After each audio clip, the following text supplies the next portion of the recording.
Ladies and gentlemen, One Piece chapter 1120 is finally out.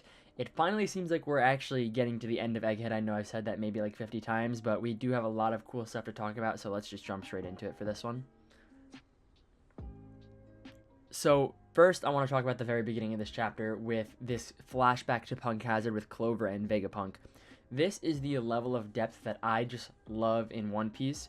We already knew where Vegapunk's motivation came from, and for the most part, we already got a lot of information on Clover from Robin's flashback and also just like stuff during Egghead Island. But Oda doesn't care about that. He's going to give us the full layer of depth here. I love this flashback. Finding out that Clover's brother was a D, and that's what spurred him on to then pursue, the false history of the world and why his brother was killed just for having an initial in his name. And then now Vegapunk obviously started his journey to, discover the Void Century when Clover died, right? So I love that we were given the time in this chapter to kind of understand the connection from way, way back before Vegapunk even had an inkling of a clue why you would even want to research, the depths of the world. So it's stuff like this that I love in One Piece, how Oda doesn't leave any small detail untold. There's always some deeper layer of the story that kind of connects all of the motives of the characters, and this is a perfect example of that. I just love this flashback. Even something as simple as seeing Punk Hazard before it was destroyed, as it was mentioned in like episode or chapter 600, stuff like that makes me love One Piece, and this is just the prime of the story. This little segment right here is why I love it so much. Next, I want to talk about this interesting scene where Atlas sacrifices herself to allow Lilith and the Straw Hats to escape. As far as like the death of the Vegapunks, I'll be honest, when last chapter they said there's only 2 remaining, I was like, what? Like the other ones died?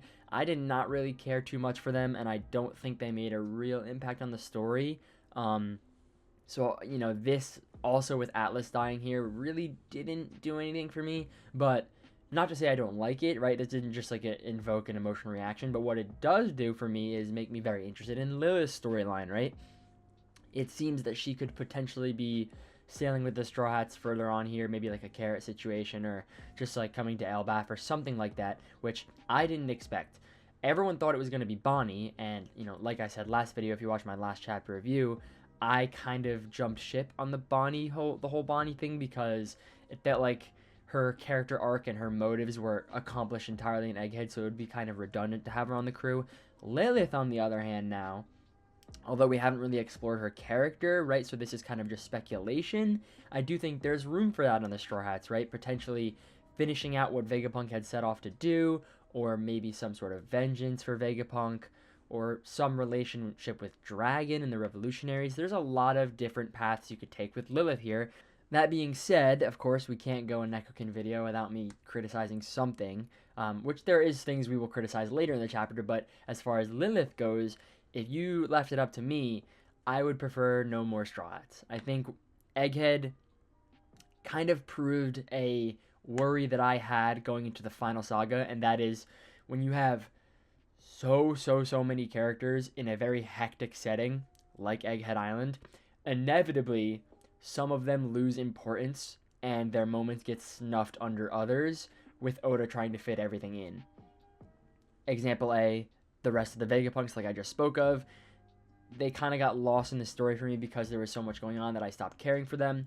Even some of the Straw Hats, right? It feels like, to me, we haven't seen like Brook or Chopper do anything this arc, again, as a result of the amount of characters that we're trying to follow. So just adding Lilith to the story bloats that problem even more.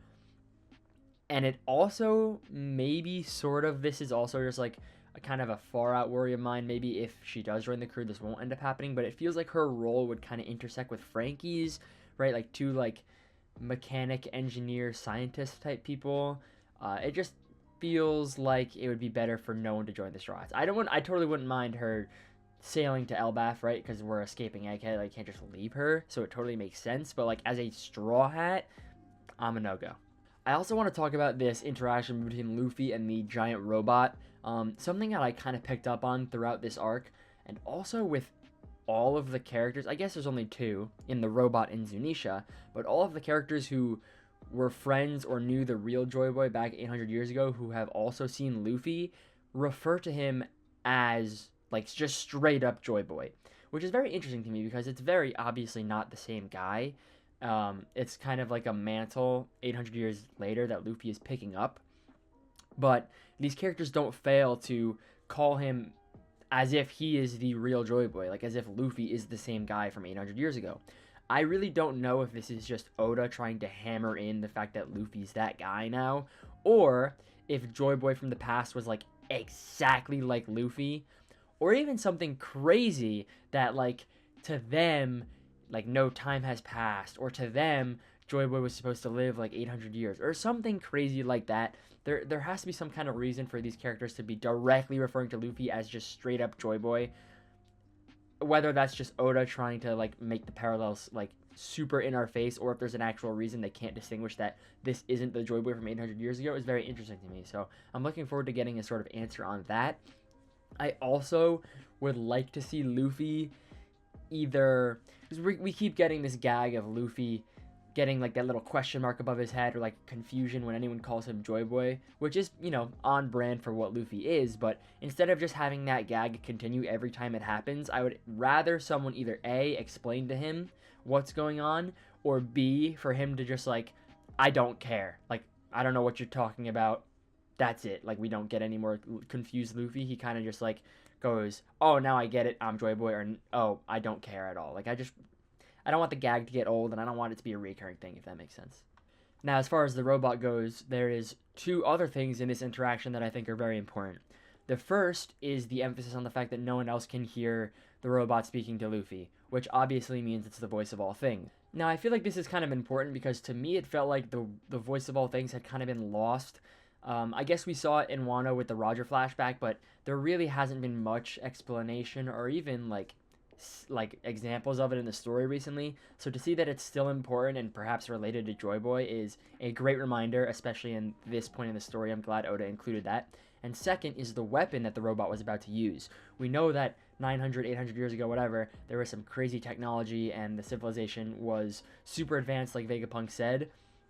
But to me, it feels like the reason that the Gorosei were kind of worried and then relieved that the weapon didn't work is that perhaps that technology that the robot has access to, or some relation to the Mother Flame, or something along those lines, is how the Gorosei can die, right? Because we know they're invincible and immortal. So the inclusion of a weapon that doesn't work, that seemingly panicked the villains of this arc, makes me feel like we're going to get more on that. Perhaps in Elbaf, reading books about the old history, or hearing from Saul that the only way you can kill the Gorosei and Imu is with this ancient technology that the robot was about to use. And I think this is backed up by the fact that this robot in this last panel, in this last double spread, is kind of standing in front of all the Gorosei and thinking to himself, this is what Joy Boy meant, right? Like, this is the time of emergency where I'm supposed to use that weapon, which makes me feel like we're about to get a big reveal on some kind of technological thing, or like some kind of power from the ancient time period, I guess, or something like that,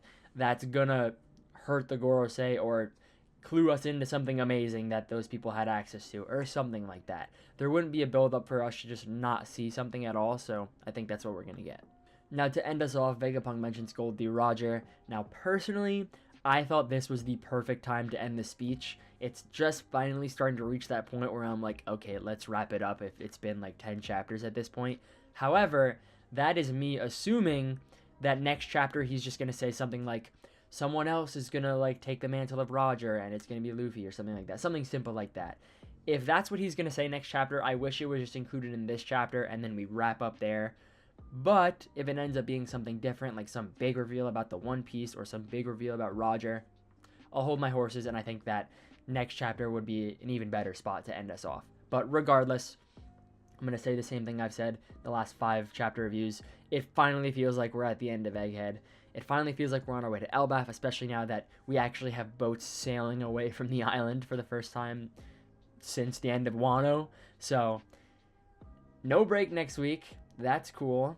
What is Vegapunk going to say? My money's on someone taking up the mantle of Gold Roger, but maybe we'll get something more interesting than that. I don't know. Until next time.